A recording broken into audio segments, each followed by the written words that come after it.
O ensinamento desta manhã está ligado a este livrinho que se calhar alguns de vocês já conhecem. Alguém já conhece este livrinho? Pode pôr o braço no ar. Afinal, ninguém conhece muito. Então vou explicar assim rapidamente. Este livrinho recolhe o que é que está aqui dentro.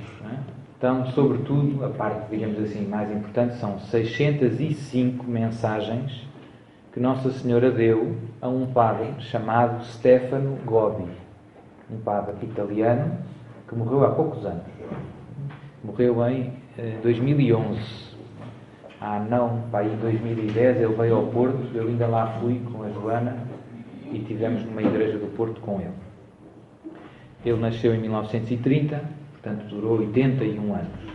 Era um sacerdote que era lá em Itália disse vice-parco, aqui diz vigário paroquial. Era vigário paroquial de uma diocese, de uma paróquia da diocese de Roma. A diocese de Roma é a diocese do Papa, como sabem. Está aqui a fotografia dele. E ele, a partir de 1973, começou a receber mensagens de Nossa Senhora sob a forma de locução interior, ou seja, uma voz dentro. Começou a ouvir a voz de Nossa Senhora e Nossa Senhora serviu-se dele para fundar o movimento sacerdotal mariano, que é um movimento que se divulgou, que se difundiu muito em todo o mundo, nos 5 continentes, e a vida dele foi andar de continente em continente, no fundo a levar as mensagens de Nossa Senhora, os pedidos de Nossa Senhora para os nossos tempos. Não foram aparições, foram locuções interiores, duraram de 1973 até 1997. Foram 25 anos. 25 anos. Portanto, a última locução interior, que está aqui, foi em 1997. Ele depois morreu em 2011. Ainda teve vários anos, sem já ter mais mensagens, digamos assim.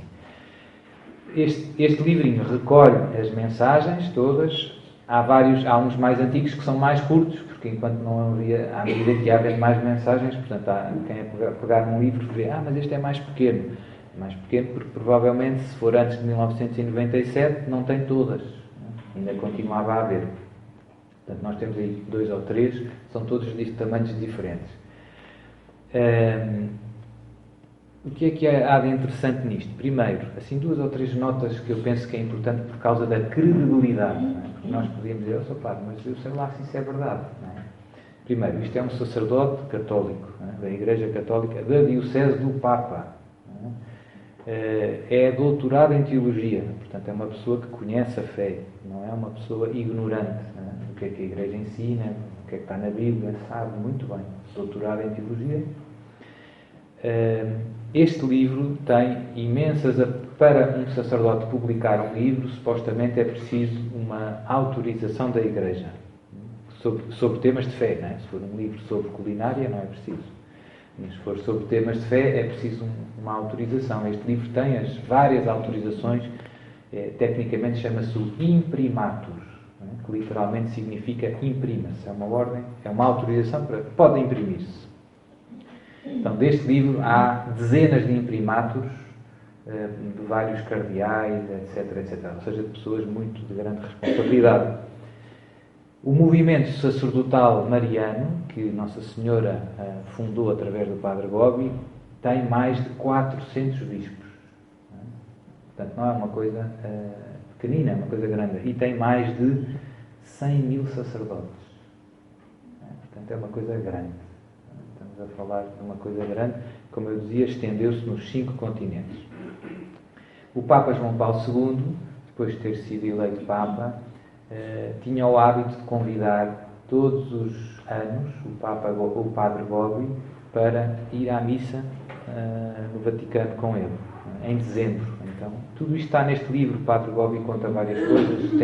Há muitas fotografias no fim dele com os bispos e com os papas e com os cardeais, e etc.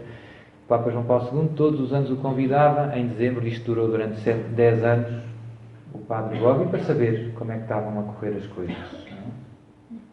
Pronto, isto para saberem um bocadinho acerca da história, de como é que este livro apareceu. Não é? Portanto, Nossa Senhora começou a falar, começou cá em Fátima, tudo começou em Fátima, na Capelinha das Aparições, e, portanto, está tudo muito ligado à mensagem de Fátima, ao Coração Imaculado de Maria, etc.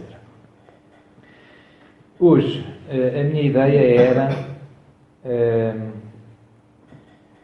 até posso ler, eu guardei aqui, antes de começar, o Padre Bobby conta, aqui no início, ou se penso que está aqui, como é que o Papa João Paulo II o convidou, diz ele: após 6 meses da sua eleição para Sumo Pontífice, em 26 de abril de 1979, João Paulo II convidou-me para concelebrar na sua capela particular no Vaticano. Ou seja, 6 meses logo a seguir, o Papa João Paulo II convidou-o para concelebrar na sua capela particular no Vaticano por uma dezena de anos. No mês de dezembro, participei na concelebração com o Santo Padre e informava-o sobre o desenvolvimento do movimento sacerdotal mariano e dos cenáculos que fazia em toda a parte do mundo, recebendo do Papa conforto, encorajamento e a sua bênção apostólica.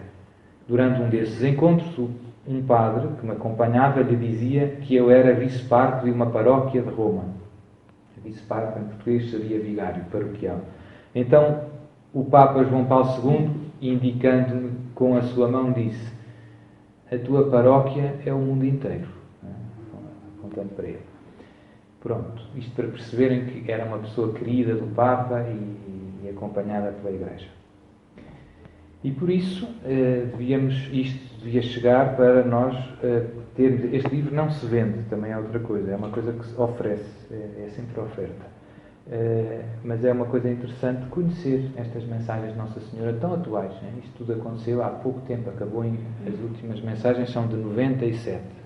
Portanto, podemos dizer que está a sair do forno, né? Quentinho. E hoje queria meditar convosco sobre assim, as coisas mais essenciais nós já conhecemos, da mensagem de Fátima, o terço, a consagração ao Coração Imaculado de Maria, etc, etc. O que sobressai, se calhar, mais as novidades nestas mensagens é a clareza com que Nossa Senhora fala dos tempos em que estamos a viver e das provas que vamos passar. E, pronto, muita coisa, diz muita coisa muito clara. Né? Só não vê quem não quer.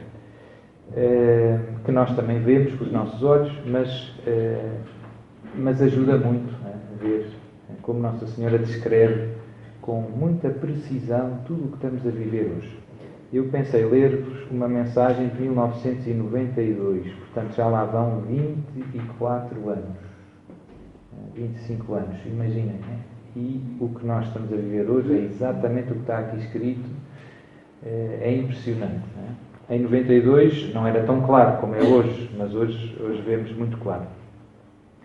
E depois, se sobrar um bocadinho de tempo, leio também a última de todas, a de 97, com que terminaram. Mas não sei se vai dar. Então, vou começar, para não perder o balanço, porque gostava de fazer alguns comentários, se bem que o mais importante é o que Nossa Senhora diz.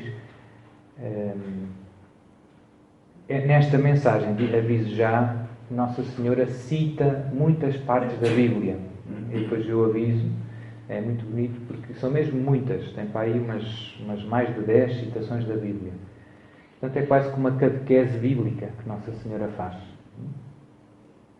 Então, o número da mensagem, se depois alguém quiser ver lá em casa, ou procurar na internet, ou assim, é o 486. A data é de 31 de dezembro, portanto, o último dia do ano, de 1992. Foi dada em Itália e disse... o título que deram a esta mensagem foi O Fim dos Tempos. E então passo a ler. Diz Nossa Senhora: deixai-vos educar docilmente por mim, filhos prediletos. Nesta última noite do ano, recolhei-vos em oração e na escuta da palavra da vossa Mãe Celeste, profetiza destes últimos tempos. Aqui faço já uma pequenina nota, um pequenino comentário. Nossa Senhora fala dela como profetiza destes últimos tempos. E não há dúvida, Nossa Senhora tem sido um dos instrumentos privilegiados de Deus para preparar o mundo para os tempos que estamos a viver. Nossa Senhora aparece em todo lado. Não há assim tantos homens que sobressaiam nisto. É sobretudo Nossa Senhora. Graças a ela é que a Igreja e o mundo estão mais ou menos a par do que aí vem e do que estamos a viver. Continua Nossa Senhora. Não passeis estas horas no barulho e na dissipação, mas no silêncio, no recolhimento, na contemplação. E Nossa Senhora diz isto porque na passagem do ano normalmente é festa, não é? É um tempo assim de festa. Já vos anunciei várias vezes que se aproxima o fim dos tempos e a vinda de Jesus na glória. Quero agora ajudar-vos a compreender os sinais descritos na Sagrada Escritura que indicam já estar próximo o seu glorioso retorno. Então, Nossa Senhora diz o que é que vai fazer nesta mensagem. Falar acerca dos sinais. Quero ajudar-vos a compreender os sinais descritos na Sagrada Escritura. Estes sinais são claramente indicados nos Evangelhos, nas cartas de São Pedro e de São Paulo, e estão a realizar-se nestes anos. Portanto, nos Evangelhos, São Mateus, São Lucas, sobretudo, nas cartas de São Pedro e nas cartas de São Paulo, sobretudo na carta aos Tessalonicenses. E diz Nossa Senhora, o primeiro sinal é a difusão dos erros, que levam à perda da fé e à apostasia. Então, o primeiro sinal que diz Nossa Senhora que estamos a viver é a difusão dos erros que levam à perda da fé e à apostasia. No fundo, estes erros ligados à fé, podíamos dizer, das heresias. Hoje em dia populam muito, circulam muito várias heresias. Ou seja, o que é uma heresia? É uma verdade, ou é uma ideia que contraria a verdade que Deus nos disse. Deus disse que era Pai, Filho e Espírito Santo. Se eu achar que Deus não é Pai, Filho e Espírito Santo, é uma heresia. Contraria o que Deus disse. E o que a Igreja propõe como sendo revelado por Deus. Deus revelou-nos que... E o que é a apostasia? Nossa Senhora fala da apostasia e fala-se muito hoje também da apostasia. A apostasia não é apenas... A heresia é negar uma verdade da fé. Por exemplo, o nosso credo tem 12 artigos. Creio em Deus, Pai Todo-Poderoso, Criador do céu e da terra. Tem 12 artigos. Uma heresia é negar um artigo, por exemplo, dizer os anjos não existem. Isso é uma heresia. A apostasia é negar a fé como um todo. É pegar no credo e dizer, isto é tudo conversa fiada. Não acredita em nada disto. Isso é que é a apostasia. É rejeitar tudo o que Deus nos disse. Não só uma verdade, mas tudo. Hoje em dia acontecem as duas coisas. Há pessoas que, no fundo, já não querem saber da religião, da Igreja. Isso é a apostasia, é o deixar de lado tudo. Não quero saber mais disto. Há outras que, confundidas por as vozes que ouvimos no mundo, se deixam confundir sobre um aspecto. Por exemplo, há pessoas que a gente vão à missa e encontramos lá na igreja, mas que dizem, eu não acredito no inferno. Por exemplo, isso é uma heresia. Porquê? Porque Jesus falou mais de 20 vezes no inferno, no Novo Testamento. Portanto, se não acreditas no inferno, não acreditas em Jesus. Mas acredita no céu, e no purgatório, e no resto. Mas no inferno não acredita. Então, isso é uma heresia. Ou, noutras coisas. Foi só um exemplo este. Pronto, então Nossa Senhora diz, o primeiro sinal é a difusão dos erros que levam à perda da fé e à apostasia. Ou seja, quem começa, normalmente não se chega à apostasia num dia. Quer dizer, é um processo. Normalmente começo-me a deixar confundir por estes erros que vagueiam por aí. E depois, ao pouco e pouco, já não acredito nisto, já não acredito naquilo, já não acredito, e às tantas acabo por virar as costas. E mandar tudo para o lixo, entre aspas. Abandonar a fé. Cair na apostasia. Continua Nossa Senhora. Estes erros são difundidos por falsos mestres, por célebres teólogos, que já não ensinam as verdades do Evangelho, mas sim perniciosas heresias, baseadas em raciocínios humanos e errados. É forte esta frase, Nossa Senhora. Estes erros são difundidos por falsos mestres, por célebres teólogos, que já não ensinam as verdades do Evangelho, mas sim perniciosas heresias baseadas em raciocínios humanos. Ou seja, são raciocínios humanos. Não têm fundamento na Palavra de Deus. Contraria a Palavra de Deus. Como dei o exemplo do inferno, podia dar tantos outros. Há célebres teólogos que ensinam que Jesus não é Deus, que Nossa Senhora não é Virgem, e por aí afora. Eu não sabia, Sr. Padre. Isto já acontece há 40 anos, 50 anos.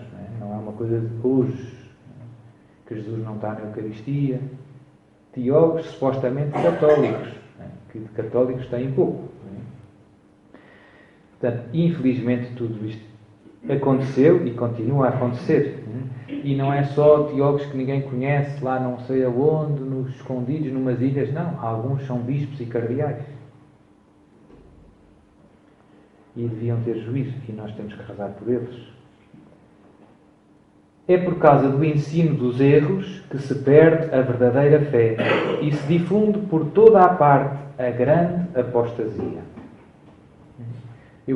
Podíamos resumir tudo isto em grande confusão doutrinal. Os tempos que vivemos são tempos de grande confusão doutrinal. Já ninguém sabe a quantas andamos, já ninguém sabe em que é que acreditamos. Por isso é que eu gosto muito de insistir sempre na importância de estudar bem a Palavra de Deus, conhecer a Bíblia. Nós dizemos que somos católicos, mas não lemos a Bíblia, não sabemos o que é que Jesus disse. E conhecer bem o Catecismo da Igreja Católica. Com estes dois, com a Bíblia e o Catecismo, conseguimos sobreviver no meio da confusão em que vivemos, no meio da tempestade em que vivemos. Se não conhecemos a Bíblia, se não conhecemos o Catecismo, deixamos-nos confundir. Porque o padre disse que não sei o quê, o outro disse que não é bem assim, às tantas não saímos disto. Não é? Portanto, a única solução é, mas o que é que disse Deus? O que é que disse Deus? Deus disse isso. E o que é que a Igreja, como é que a Igreja interpreta a Bíblia nisso? Interpreta assim, há 2000 anos. Não é? Agora a história do casamento, podem comungar, não podem comungar. Ontem o Evangelho da Missa era São João Batista, cortaram-lhe a cabeça, não é? Porque dizia a Herodes que ele não podia viver com a cunhada, com a mulher do irmão. Quer dizer, esta discussão se os divorciados podem comungar ou não é tão estúpida, é sinal que mostra que não conhecem a Palavra de Deus. Não é? Então, João Batista disse ao outro que não podia viver com a cunhada e agora já se pode. Não é? Os tempos mudaram e a Palavra de Deus muda. Jesus disse: quem deixar a sua mulher e casar com outra, comete adultério. O marido que deixar a mulher e casar com outra, a mulher que deixar o marido e casar com outro, comete adultério. É claro ou não é claro, Jesus? O problema é que nós às vezes nem conhecemos que Jesus disse isto. Depois vemos os jornais e vemos a televisão e a nossa catequese, em vez de ser a Bíblia e o catecismo, é o que a gente vê no telejornal. E depois somos vulneráveis e depois as confusões vão entrando. E agora Nossa Senhora cita o Evangelho de São Mateus, capítulo 24. Tomai cuidado. Isto é Jesus que diz no Evangelho de São Mateus. Tomai cuidado para que ninguém vos engane, porque virão muitos e hão de enganar muita gente. Surgirão falsos profetas que hão de enganar a muitos. Portanto, Jesus disse que no fim dos tempos vai haver confusão. Vai haver falsos profetas que vão enganar muita gente. E é o que nós vemos à nossa volta. Olha à tua volta e vê se não se tem cumprido esta palavra de Jesus. E na carta aos Tessalonicenses, segunda carta aos Tessalonicenses, São Paulo diz: o dia do Senhor, ou seja, a vinda de Jesus, não virá sem que primeiro venha a grande apostasia, diz São Paulo. Ou seja, antes de Jesus voltar, vai haver uma grande apostasia. Aquilo que eu já expliquei. Os homens, muitos cristãos, vão pôr a sua fé de lado. Vão virar as costas a Jesus. Olha para a Europa. Olha para Portugal, que sempre foi um país católico e hoje Quantos portugueses vivem na graça de Deus? Quantos portugueses vivem os 10 mandamentos? Bem poucos.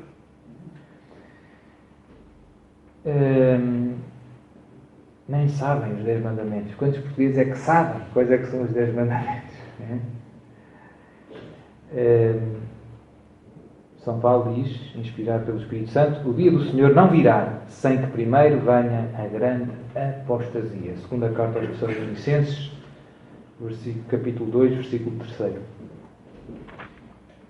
E depois Nossa Senhora cita a carta de São Pedro, a segunda carta de São Pedro. E diz São Pedro: surgirão entre vós falsos mestres. Estes tentarão difundir heresias perniciosas e hão de voltar-se até contra o Senhor que os salvou. Muitos os ouvirão e levarão com eles uma vida imoral e, por sua culpa, a fé cristã será desprezada. Movidos pela cobiça, hão de enganar-vos com raciocínios erróneos. Falsos mestres que arrastam muita gente atrás deles para uma vida imoral. Pronto. Depois continua Nossa Senhora. O segundo sinal é o arrebentar de guerras e de lutas fraticidas. Como eu dizia, tudo isto foi em 1997 e como hoje isto tudo é mais evidente do que há 20 anos atrás. O segundo sinal é o arrebentar de guerras e lutas fraticidas que levam o predomínio da violência e do ódio e a um resfriamento geral da caridade. Ou seja, o amor vai arrefecendo nos corações. Ao mesmo tempo que se hão de tornar cada vez mais frequentes as catástrofes naturais, como epidemias, fomes, inundações e terremotos. Portanto, isto também é cada vez mais claro hoje. Guerras. Todos os dias ligamos o telejornal. Quem vê o telejornal, eu não vejo, mas vou ouvindo. Guerras em todo o lado. Não é? Guerra aqui, guerra ali. Quando acaba uma, começa outra. Resfriamento geral da caridade. A gente olha à volta e, de facto, vê que hoje em dia é a lei do salve-se quem puder. As pessoas antes ajudavam-se umas às outras. Aqui, em Lamego, a vida era muito diferente. Uma pessoa, se não tinha batatas, o vizinho ajudava. Ou se não tinha azeite. Hoje, ninguém dá nada a ninguém. É o salve-se quem puder. Cada um que se vire, como se costuma dizer. Nas grandes cidades ainda é mais evidente isto, não é? Há pessoas que morrem e ficam 3 semanas em casa, mortos. Só quando começa a cheirar muito mal é que alguém se percebe, aconteceu alguma coisa. Os vizinhos querem lá saber, não é? Só pelo cheiro é que percebem. Resfriamento geral da caridade. Tornar-se-ão cada vez mais frequentes as catástrofes naturais. E esta também penso que se torna mais evidente. Hoje em dia nós vemos, não é? Inundações, sei lá o quê. Não é? É verdade que sempre houve desastres deste género, mas não sei se foi com esta intensidade. Não é? Hoje em dia é mesmo cada vez que chove, chuvas e neves é logo à bruta. Não é? O tempo está desregulado, todos vemos isto à nossa volta. Não há dúvida que estes fenómenos extremos são mais frequentes. Epidemias, agora temos aí o vírus do Zika, não é? Fomes, inundações e terremotos, enfim. Em 1997 Nossa Senhora dizia isto, hoje vê-se com uma maneira mais evidente, que tudo se tem cumprido. Depois ela cita o Evangelho de São Mateus. Jesus diz: quando ouvirdes falar de guerras e de rumores de guerras, não vos assusteis. É necessário que isto aconteça. Há de erguer-se povo contra povo e reino contra reino, e haverá fomes e terremotos em diversas regiões. Tudo isto será apenas o início dos sofrimentos maiores. O mal estará tão difundido que o amor se resfriará em muitos. Esta frase tem-se tornado verdade no mundo em que vivemos. O mal multiplicou-se tanto que o amor é cada vez mais pequeno no coração dos homens. Mas Deus salvará aquele que perseverar até ao fim. Continua Nossa Senhora. O terceiro sinal é a sangrenta perseguição daqueles que se mantêm fiéis a Jesus e ao seu Evangelho e permanecem firmes na verdadeira fé. Ou seja, os cristãos são duramente perseguidos. Nossa Senhora disse isto, como eu dizia, em 97. Hoje isto é tão evidente. No século XX, nunca foi o século em que, em toda a história da Igreja, nos 20 séculos de história da Igreja, morreram mais cristãos por serem cristãos. Nunca houve tantas perseguições aos cristãos como no século XX e agora continua, neste início do século XXI, continua sem diminuir, digamos assim. Vocês sabem, há vários países em que a perseguição é muito sangrenta.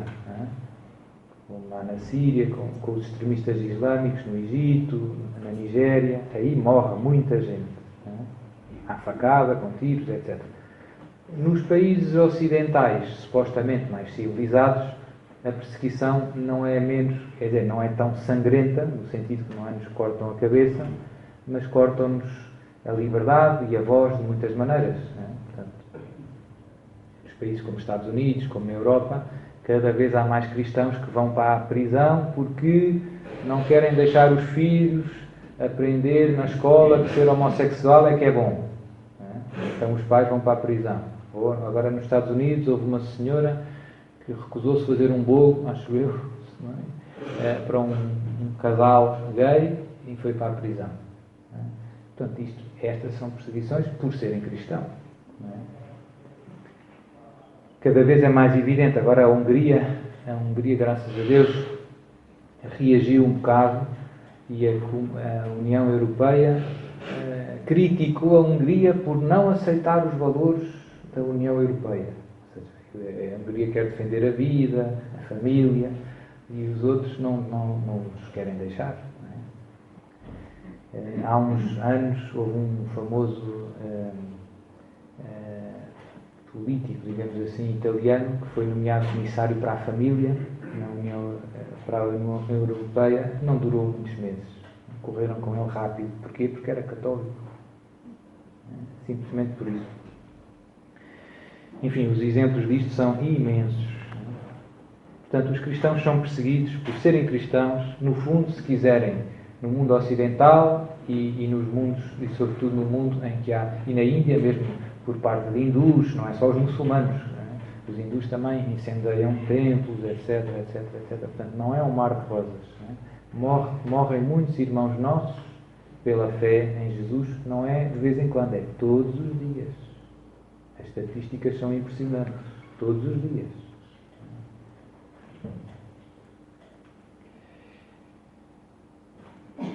Havia um bispo destes da Síria que estava a dizer agora nestas entrevistas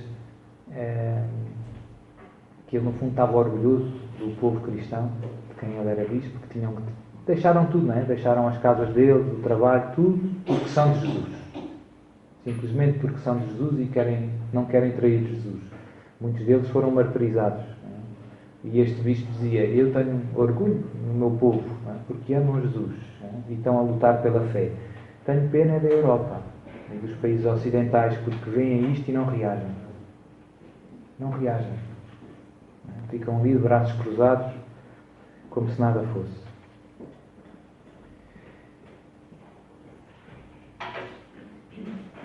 O terceiro sinal é a sangrenta perseguição daqueles que se mantêm fiéis a Jesus e ao seu Evangelho e permanecem firmes na verdadeira fé. Foi o que eu acabei de dizer. Entretanto, o Evangelho será pregado por toda a parte do mundo. Pensai, filhos prediletos, nas grandes perseguições que sofre a Igreja e no zelo apostólico dos últimos Papas, sobretudo do meu Papa João Paulo II, em levar a todas as nações da terra o anúncio do Evangelho. Portanto, o Evangelho chegou já a todo lado, podemos dizer. Já é difícil pensar numa terra onde ninguém tenha lá ido falar de Jesus. Isto é importante, Sr. Padre? É importante porque sabemos que Jesus não virá antes de o Evangelho ter sido anunciado a toda a terra. E depois Nossa Senhora cita, mais uma vez, o Evangelho de São Mateus, capítulo 24. Sereis presos, perseguidos e mortos. Sereis odiados todos por minha causa. Então muitos abandonarão a fé. Odiar-se-ão e atraiçoar-se-ão uns aos outros. Entretanto, a mensagem do Reino de Deus será proclamada em todo o mundo e todos os povos deverão ouvi-la. E então virá o fim. Evangelho de São Mateus 24, versículos 9 até 14.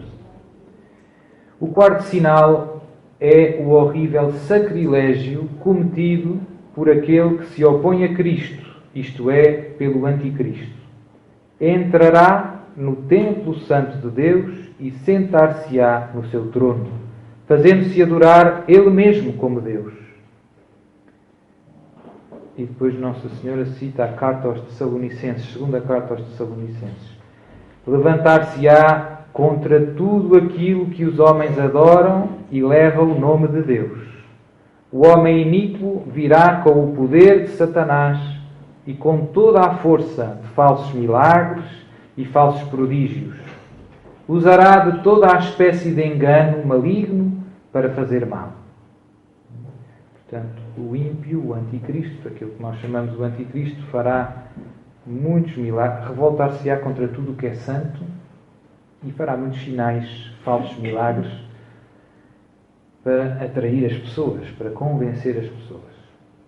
E depois Nossa Senhora cita o Evangelho de São Mateus: vereis um dia no lugar santo aquele que comete o horrível sacrilégio, de que falou o profeta Daniel. Quem lê, procura entender. Jesus cita o profeta Daniel, Nossa Senhora já vai citar mais à frente. Filhos prediletos, para compreenderdes em que consiste este horrível sacrilégio, literalmente a abominação da desolação, lede o que é predito pelo profeta Daniel. E agora, Daniel 12, 9 a 12. Vai, Daniel, estas palavras estão escondidas e seladas até ao fim do tempo. Muitos serão purificados, tornar-se-ão cândidos e íntegros, mas os ímpios continuarão a agir impiamente. Nenhum dos ímpios entenderá estas coisas, mas os sábios compreendê-lo-ão. Ora, desde o tempo em que for abolido o sacrifício quotidiano e se instalar a abominação da desolação, haverá 1290 dias. Bem-aventurado aquele que esperar com paciência e chegar aos 1335 dias. Até aqui a citação do livro de Daniel. Só aqui um pequeno parênteses. Daniel escreve na altura em que dominava a Terra Santa, era a altura do Império Grego. Alexandre Magno, todos nós estudámos isto na história, penso eu, teve um grande império, antes do Império Romano, e depois morreu e dividiu aquilo pelos seus generais, digamos assim. E o que é que aconteceu depois destas profecias, esta abominação da desolação? As profecias bíblicas, eu já expliquei isto em várias ocasiões, admitem muitas vezes mais do que uma realização histórica. Às vezes a mesma palavra cumpre-se mais do que uma vez. E com graus de perfeição maiores. Então, quando Israel estava sob o domínio do Império Grego, como tal, Alexandre Magno já tinha morrido e já era um dos generais do Alexandre Magno, Antíoco Epifanes. Nessa altura, eles puseram no altar do Templo de Jerusalém uma estátua de um deus pagão grego.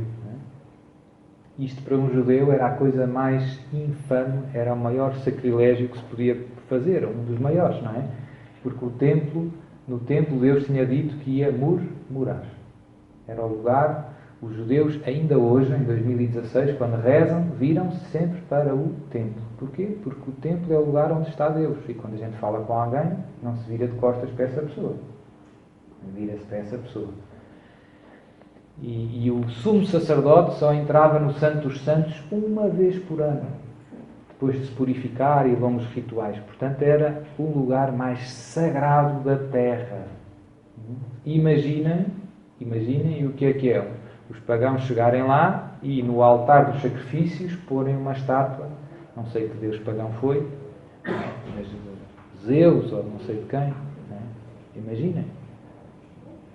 Era completamente impensável. Não é? Depois, no tempo de Jesus, não é? Tínhamos os romanos, como vocês sabem, não é? E depois Jesus também profetizou, neste fim dos tempos, a destruição do templo, não ficará pedra sobre pedra, etc, etc. E é curioso notar que repetiu-se um pouco a mesma história. Tito destruiu Roma e, passado uns anos, outro imperador, que eu agora não me lembro o nome, romano, mas não, pouco depois, no século II, no lugar do templo, mais outra estátua pagã, no sítio mesmo, né? No tal sítio mais sagrado da terra, para os judeus, outro deus pagão. Exatamente no sítio. Portanto, isto é uma coisa que não é que nunca aconteceu na história. A gente vê que se repete, não é? Que o demónio gosta disto. Gosta de insultar Deus desta maneira, digamos assim. E Nossa Senhora explica esta profecia. A Santa Missa é o sacrifício quotidiano, a oblação pura que é oferecida ao Senhor em toda a parte, desde o nascer ao pôr do sol. O sacrifício da missa renova o sacrifício consumado por Jesus no Calvário. Acolhendo a doutrina protestante, dir-se-á que a missa não é um sacrifício, mas apenas a Santa Ceia. Isto é, a recordação daquilo que Jesus fez na sua última ceia. Ou seja, Nossa Senhora já nos está a avisar qual é que vai ser o erro. Não é? E este erro, eu posso dizer, eu estudei teologia e vi o ambiente nos seminários e isto é verdade. Há pessoas que querem negar que a missa seja um verdadeiro sacrifício. É só uma ceia, é só uma refeição. Isso não é verdade, é uma heresia. É uma heresia. É uma ceia em que se oferece um sacrifício, que é o próprio Jesus. É o sacrifício do Calvário que se torna realmente presente sobre o altar.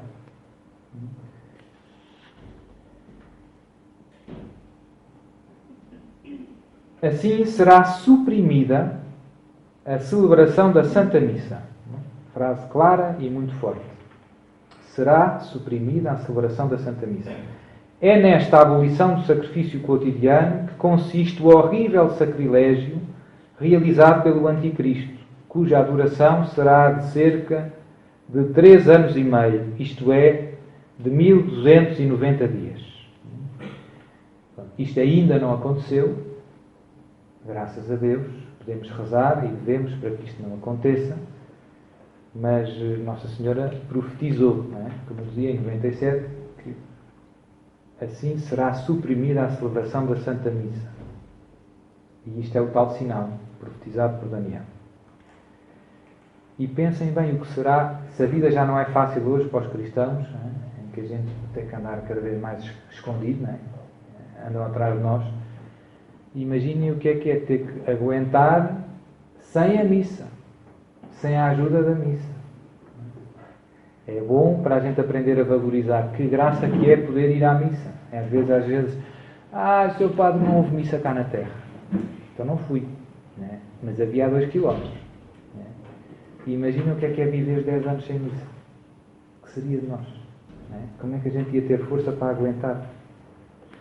Portanto, valorizar mais. O demónio é esperto e quer tirar-nos a missa. Ele sabe que da missa vem toda a nossa força. E a gente pensa, isto não acontece, isto é impossível. Há menos de um século, há menos de 100 anos, no México foi proibido celebrar-se missa.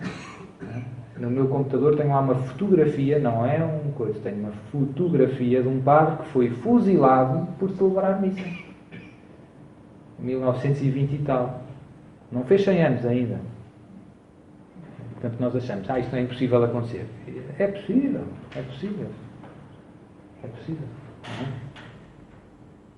Não é? E aqui, na Guerra Civil Espanhola, não é? Também não foi há muitos anos.